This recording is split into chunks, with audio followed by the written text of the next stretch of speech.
guys, thanks for checking out Maverick's Arcade. My name is Chuck, and today we're doing the second video in our LEDBlinky series, and this video is going to be on the animation. So the first thing we want to do is go and open up LEDBlinky. And again, this main screen, we're not going to really worry about it at the moment. We're going to come back to all these settings in time. But we will just glance at, as you see here, you have gameplay animation, game pause animation, game start animation, and under our front end options we have a FE startup animation, we have a FE active animation, an FE list change animation, and an FE quit animation. Lastly, we have under the front end screensaver, we have screensaver animation. So with that, we will then go into Tools, LED Animation Editor. Now, the very first thing is you see I've already configured my arcade and so forth, but let me just show you what your first step should be. And that is under Layout, you will choose to make a new layout. Now, it's telling us that we have to associate this with a Generate Input Map file. So in that previous video where we created an input map, here we will go and refer to that map. And the reason why we're doing this is so that the layout knows which buttons that we actually have on our arcade, so it can represent it with a circle. So we choose our file, which is LEDBlinky input map, because that's what I called it. And as you can see, all the buttons are just showing at the top. Now you can select these buttons and basically drag them into a position that's representative of your layout. Now, if you don't have enough room, you can go to View and change the resolution that this window is at. I personally like 1024 by 768, so I'll leave mine there. But again, you see all these different buttons. Now, you do have to drag these one at a time. It does not allow you to group multiple buttons, because once you've selected them, once you go to move it, it will single select. So drag each individual button to where you want it. And now also, let's see, here's my trackball. So we can also go and we can right click on that and do LED size, and we can change the size of it.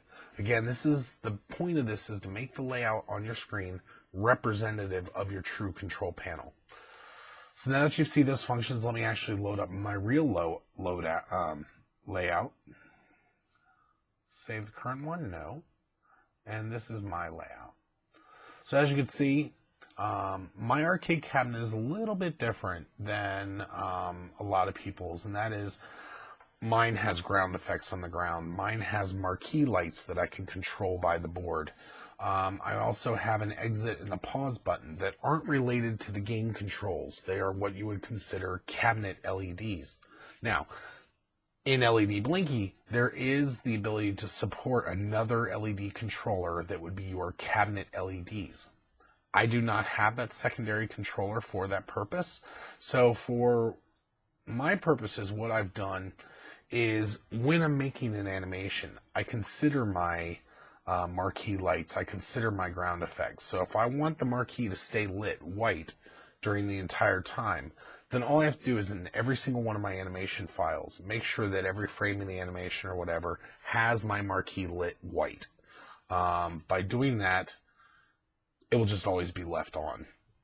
So again, I've got my marquee lights, I've got my ground effects lights, I've got my player coin slots, and now I have flippers. Now there's only one button. Now I do have flippers on both sides, but again, I split the LED for that to save a channel so that the two flippers will always be lit the same color. So because of that, you only see one button for flippers that I can choose to color and light up. I then have a plunger, player buttons, start buttons, so forth. So this is the layout that I use. And then the next step will be to do animation. So we would then click New. And let me describe the animations that LEDBlinky uses. So we have the gameplay animation. This animation is run once the game is started and it is running. The game is in motion, it is playing. That is your gameplay animation. You also have a game pause animation. So during your game, if you hit pause, it will play that animation instead of the gameplay animation. And then when you unpause it, it will go back to the gameplay animation. Game start animation, pretty simple. When the game is launched, it does a little animation sequence before it goes into the gameplay animation that loops until you leave the game or pause it. FE startup is initially when your arcade is first launching, it'll do this game startup or FE startup animation. FE active animation is an animation that is playing while the front end is in focus, and it is just, idle sitting there, whatever. The front end list change animation is, let's say you're going from GameCube to Nintendo to Super Nintendo. Well, as you change those systems, or as the lists change at all, it just runs that animation real quick, the FE list change animation. The FE quit animation is when your arcade shuts down and you're closing everything down, it'll run that animation right there. And then lastly, screensaver animation. When your front end is running and it goes into a screensaver, it can launch that animation. So those are the animations offered to us by LEDBlinky, and those are the animations that we're generally going to program for. Now, the first part that I'm going to do is I'm going to show you the functionalities of the animation, how the commands work in the animation software, and then we will make a couple animations. But first, I need to turn on the camera that's actually recording the arcade system. All right, so we've got the camera set up, and now what we're going to do is we're first going to set up our arcade front end startup animation. So this is, again, the machine's been powered off, you power it on, everything loads, the arcade front end loads, and this is the initial graphics. Now, personally, what I like to do is I like to have all the lights go from black. I like them to fade up all the way to white, and then fade back down into the colors that the arcade will continually use. So it's very easy. Initially, we just go File, Animation, New. So now we're ready for a new animation. And we're going to do Edit, Select All LEDs. And we're going to choose the option for Edit, Fade Up. Now this goes from black all the way to the intensity from 0, as you see, starting intensity, all the way up to 48, which is as bright as they go. And then we are doing an increment of 2, so it'll go at a decent speed. And then we hit OK. So now it's adding 25 frames of animation. We're going to hit play just to see what that looks like. So we hit play. As you can see on the arcade, all the lights are fading up. So now we're going to go hit this button, which is going to the last frame of the animation. You can see everything's nice and bright. And then what we're going to do is we're going to look for, first of all the buttons that we're not going to use. We're going to want those to fade to black. So I am looking on my phone here because I took pictures of where my control buttons are. So I know I'm not using on player 1 this bottom button here. I am not using it. And let me go to my next one, and then this button, I'm holding the control key down so I can do multiple selections.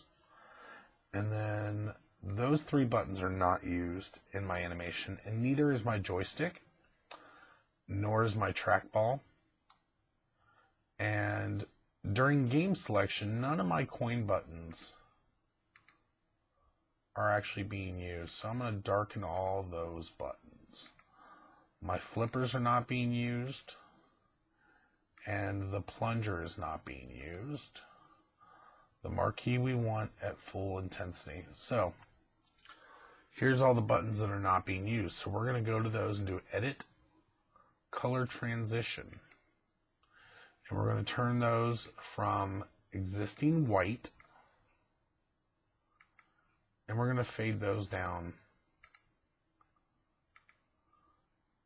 Actually, this would be a good opportunity to use fade down.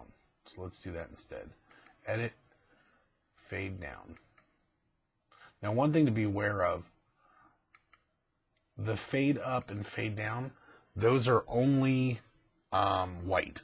They're not transitioning from colors in any way, shape, or form.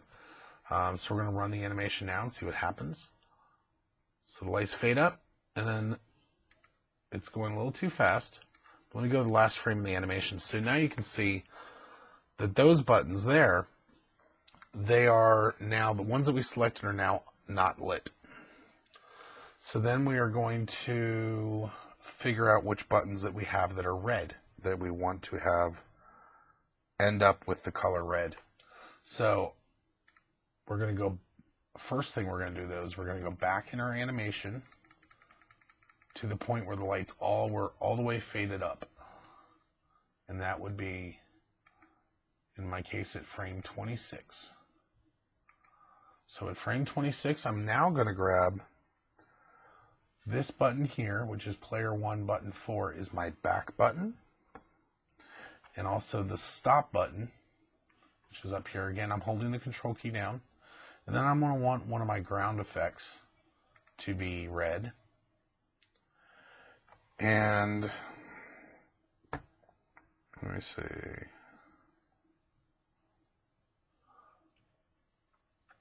So that will be it for those. So we're going to then do edit, and we're going to do color transition. So we're going to go from white to red. Now, one thing to be aware of is we need to check this box that says overlay existing frames. If we don't, what will happen is where the animation currently is, it fades up. It's for your side. It fades up and then it fades down. If we don't check that box, then what will happen is it will fade up. Those lights will change red right here, and then it'll fade down. What we need to have happen instead is we need it to fade up everything, and as these color changes are happening, we need the fade down to also occur. So we're choosing to overlay, so the instructions for the buttons at those animations is being overwritten with this new instruction. So we're going from white to red, and we're going to hit overlay existing frames, and we're just going to hit OK. Now, when we look at our animation again, you can see it fades up. And let's go to the last frame of that animation. Now, what's happened here is you can see that the buttons are currently showing white. Well, that's because the transition that occurred was shorter than the original fade option. So you can see if we skip one frame back, we can see that all of our button options are showing up correctly. So what we're probably going to end up doing is when we're done, we're going to just delete that last frame of the animation. But anyway, let's go back to the part in our animation where everything is at full brightness, which is 26 again, frame 26. And we're now going to look for our what we want to be green buttons in our panel. Now, in my case, I only have one green button, which is significant of the select button. So I'm going to choose, again, I'm going to go to edit, color transition. I'm going to go from white. This time I'm going to lime. I'm overlaying the existing frames and I hit OK. Now, we're going to just jump to the end and back up one frame, and we can verify that the arcade is now showing that green button. And actually, there was one more green that I did not consider, and that is in my ground effect. So I'm going back to frame 26, and I'm doing RG here in the middle. And I'm doing an edit, color transition. We're leaving all the settings the same, and I hit OK. And now I'm going to the very end of the animation, skipping back one, and you can see now my ground effects and that other button are lit correctly. So the next thing we're going to do is we're going to do blue. Now, let me go back to frame 26. Let's go over, and as you can see, as I'm clicking through the frames, it's actually showing on my arcade those buttons lighting up. So this next button I'm doing is blue. Now this is my page up and page down buttons. I'm having those be blue, and this last one too. So we're going to do edit, color transition. These are going to go to blue. And I'm going to go ahead and hit OK. And again, we skip to the end of the animation and go back one, skip to the end and go back one frame. And you can see now we have nice ground effects. We now have some blue page up and page down buttons, which is the player 1 3 and the player 1 6 buttons are now blue. So the next thing we need to incorporate is yellow. And the yellow I use on my pause button. Well, first let's get back to frame 26, right there. And this is going to be yellow, and my pause button is going to be yellow. And we're going to do animation, and we're going to do color transition, and this is going to go to yellow right there. So I'm going to hit OK. And now we have yellow there for the pause button, which is again up on that back board of the control panel. So now we have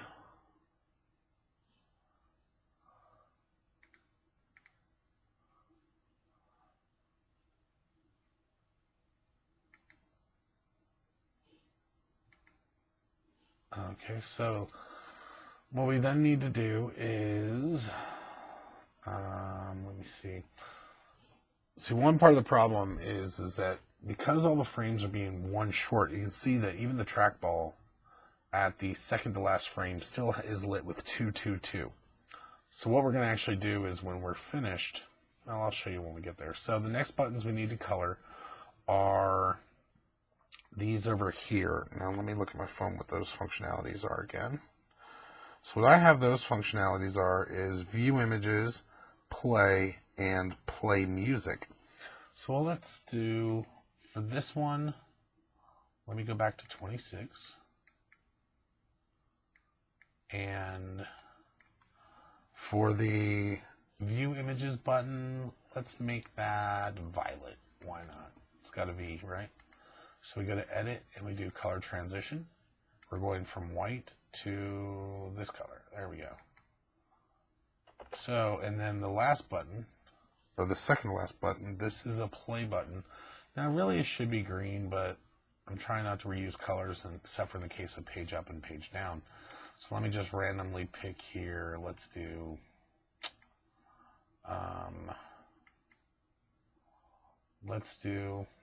well, screw it, I'll do green again. And then last is the play music button. And we will make that one color transition. We will make that orange. Where's orange?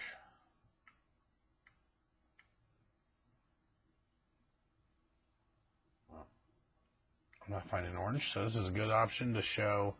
If you hit custom, you can actually select in here. So let me select orange there, and I'm going to hit OK. So now, if we go to the end of our animation, and we back up one frame, you can see everything is pretty much colored the way we want. The only issue is that there are still lights that are set for 22222. So what we'll do is we will go to the last frame of the animation. We're just going to delete that frame. And then we're going to go ahead, and as you can see, we are at the frame where everything did animate properly. We're going to hit add frame. And by default, add frame just copies whatever the frame is and copies it to the next frame. This is useful if you know about animation stuff. You know how they used to do like transfer paper and stuff like that, so you can see the previous frame and then modify it. Think of it that way. When you hit add frame, it just copies the frame and moves it so you can make small adjustments.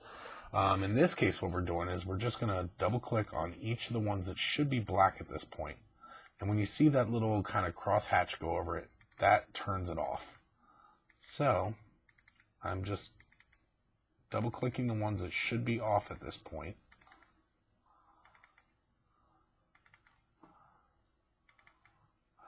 And so now you can see on my joystick, I've got the joystick lit up white. I wanted to keep it that way. My buttons are colored. This one I almost missed. That should be off. And then I have a couple buttons on the other side that are lit. The red button is on the back panel, is the stop button. The yellow button is the pause button, and I've got some nice ground effects. And the two marquee lights are lit up white at this point. So I'm going to save this animation because this is my, and we save it in the LWA folder. I'm just going to call this MAFE start for the front end start. And now what I need also is in my case, what I use for the FE active animation is I use basically just this slide. I don't have it animated. I just have it lit this way. So what I'm going to do to facilitate that easily is I'm just going to go to frame 1 and I'm going to hit delete and yes. And I'm going to delete until I get to that last frame.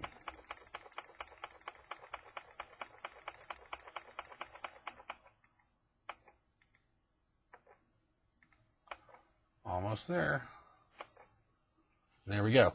So now this is a 1-frame animation, and I'm going to save that, save as, and I'm going to call this MA-FE active. And now I want a FE close at this point. So what I'm going to do for all of these buttons is I'm going to try something actually. Let me select all LEDs and I'm going to try a edit color transition and saying what the starting color is. I'm going to say use the current for the start. Now seeing it's trying to select black. So what I need to do then is I need to go through all the lights that are white. We're not worried about because we're going to keep that. So I'm going to go select all the lights that are blue currently. And I'm going to say color transition. We're going to say from blue. We're going to fade that up to white. And we're going to hit OK. And then we're going to grab all the ones that are yellow. And we're going to transition those. Color transition from yellow to white. And then we're going to grab all the ones that are green. And we're going to go edit, color transition.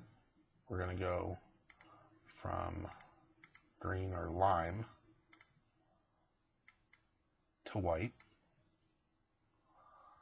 And we're going to go to the end animation and look at what we've not changed yet. So we haven't changed the red yet. So let's get the red. Oh, and I missed a green. So let's go back to this green. We're going to do color transition from green to white. And then we're going to select all the red ones. And we're going to transition those from red to white. And then we're going to go to the end, see what we've got left. We still need to do this color here in the orange. And otherwise everything is already up to white. So we're going from this color here, edit, color transition. We're going to go from that color to white. And then we're going to the orange. And we're doing, again, color transition. And we're going from now we had that as a custom color. So let me go back to the custom colors. And it was this color orange. And we're going to white. And then we're going to skip to the end of the animation. And we're looking to make sure we've got everything selected, and we do. So we're going back to the beginning. Now all these buttons that are black, we're going to select all of those. And we're going to do a color transition on those. So everything that was not accounted for is selected here, and we're doing edit, color transition. We're going to go from black to white, and then we're going to verify our end animation, our end frame, everything is white. So now from our end frame, we're selecting all the LEDs, select all LEDs, and we're going to do fade down. And we're going to hit OK. So we're now going to go back to the beginning, and we're going to watch this animation. So everything should go from its current point, fade up to white, and then fade all the way out. Fades up, fades out. And that's perfect. That's what we want. So we're going to then save that animation as MA-FE quit. Now, because the camera I'm using for the actual cabinet, we're going to take a quick break so I can transfer that footage. And next what we will do is the, so we have the FE startup, we have the FE active, and we have the FE quit animations finished. List change animation, again, you can do whatever you want. But we will be right back. Actually, no, we're fine. We can keep going. Anyway, so we have those animations. Again, this gives you an idea of the animations. Now, one thing we're going to do just for fun is I'm going to show you an animation that I made for an attract mode. Now, attract mode could be used for the screensaver, it could be used for game pause. But basically what I did is I had all of the colors transition from red to green. Then I had them all transition from green to blue. Then I had them all transition from blue to red. So that way it would create a loop. Then what I did is I counted the total amount of frames that I had, which in this case is 147 frames. And I said, okay, in one entire loop, say I want the lights to go from, I want a dancing white light to go around the 6-player button. So I had to do 147 divided by 6. To figure out how many frames I needed to allow the item to move across. Or if I wanted to do 2 laps within a loop, you just got to do a little bit of basic math to figure out how much you have to move for each frame to get it to come back around in time. So play with that, but here, as you can see, we've been using the Run LED animation button, which shows it on the actual arcade. What you can do also, though, is do Run Virtual Animation, and that will show it just within your window, not affecting the actual lights. So as you can see here, this is showing you what would happen with the lights without actually showing it on the arcade. But of course, we've got all the lights set up, we might as well verify what it looks like. So as you can see, this is what my animation is doing when it's running, and the marquee is changing as well and blinking every once in a while. But originally I didn't have the servo sticks installed when I created this animation, which is why that player 1 stick is not lit up. But you can see my animation has the coin buttons going back and forth, and it has a little white dot going around the player 1 and player 2 control buttons, and then up on the player start buttons it's going back and forth. So again, it's just cool animation. I use this as both the FE screensaver, and I use this as the game pause animation. Also in Launchbox, I use this as my attract mode animation. Again, it's just kind of saying, look at me, look at me. So that's how I use that animation. Now, another animation that I made, and I'm only showing this because it shows how the repeat function can be useful, is I made this animation called Police Lights. Now, the reason why I made this animation is because I want some of my games that are cop-based games to actually have the arcade lighting up crazy. So you can see in the first part of this animation, the marquee is lit up red, and the flippers are currently blue, and then the ground effect is red. Now, the next frame of the animation, those lights go black. But you can see in the corner here I have go to and repeat. So it's going to go back to the first frame and repeat it once. Then my next frame of the animation is on the other side blue, and the other ground effect is blue. And then it goes out again, but then there's a repeat of go back to frame 3 and repeat that once. So it should go blink, blink, blink, blink. Now, one thing you'll notice is throughout this, the red and the yellow buttons for pause and escape are both being constantly lit. And again, that's because we're treating this as a cabinet light. Normally, I would have my marquee lit solid as well, but this time I'm using that as animation. So let me show you what happens when I hit play on this. So as you can see, this looks like police lights. And that's what I'm going to use for my cop games. And again, the red and the yellow are staying constantly lit. This allows it to act like a cabinet LED, and I still have the marquee as a cabinet LED, but it's on the same controller, so I can put it full into my animations as well. Basically, that is the idea of the animator. It can be tedious because you have to make sure that you're not forgetting buttons, because when there's a mistake in the animation, it is blatantly obvious. This just is a matter of take your time, select each item correctly, make sure that your animation is flowing smoothly and it's not visually, something's not jumping out, very odd. Insert frame, obviously you have your animation. If you want to put a frame right in the middle, that's fine. The only issue is if you're doing transitions and stuff like that and you do an insert, it could visually mess up the look and the smoothness of your animation. Otherwise, we're just going forward frames, back frames. The frame duration, that is how long that stays on that frame. Personally, I like to have all the frame durations match so that it flows smoothly. If you have things really, really wait long and then go fast and then wait long, it might mess with someone's head a little bit. The only other thing we didn't cover in detail is, as you can see here on the trackball, you can either hit pick a color and select a color from this palette, or you do define custom colors. Again, this is just standard windows, and select the color you want to use. Or you can grab these little sliders and move them around. And as you can see, it's real nice because as you're moving it, you can see the actual output on the console of the arcade change around, which is very nice. And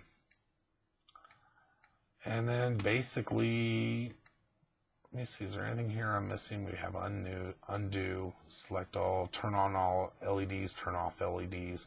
You've got this button to set duration. So if you want to change the speed throughout the whole animation, you can hit that button there and it'll overlay all the frames with that speed. One thing to be aware of, let me show you what happens if you set your speed too fast. And it was funny, I thought there was a problem at first and I was getting a little upset, and I realized it was just because I had the frame way too fast. So let me go set duration for the frame, and let's drop this down to 20 and watch what happens.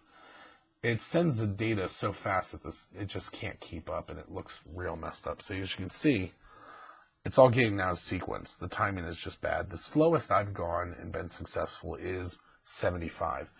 So let me go ahead and set it back to 75. Set duration, and we're going to set that to 75. And then I'm going to hit play.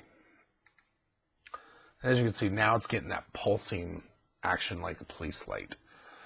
Again, the one thing you just got to keep in mind is make sure if you're going to be using cabinet lights along the controller, make sure that they're set in every frame of the animation correctly, and then the user won't notice. The reason why we're not using any of the other lights is because this animation I'm making right now is meant to be played while the game is running. And therefore, we don't want to mess with the actual player one buttons or the joysticks or anything like that, because MAME or whatever your emulator is going to control those lights. So we don't want to mess with those. We just want these to be the lights that are not being paid attention to. We can play with those and animate those. And again, it'll just look better that way. Let me see. So that's how you use the animation editor. Again, you're going to want to make animations for gameplay animation, game pause animation, game start animation, FE startup animation, FE active animation, FE list change animation, FE quit animation, and the screensaver animation. I know I'm not showing you right now how to put those into MAME or into LEDBlinky properly. Basically, the next step I'm going to do is show how to integrate settings into MAME. And at the very end on that at the very end of this series of the videos, don't worry, I will show you where all of these settings come into play in the main LEDBlinky or the main LEDBlinky screen. But right now, this is just to show you how to create the animations. So stay tuned, and I'll show, again, more components and then how to bring them all together at the end. Just stay tuned. Thank you again for watching. Thanks for watching. If you enjoyed this video, please click like below and leave a comment. If you have questions or suggestions, please email mavericksarcade@gmail.com. And if you're into consoles, classic gaming, or home arcades, please consider subscribing to my channel. Thanks again for watching.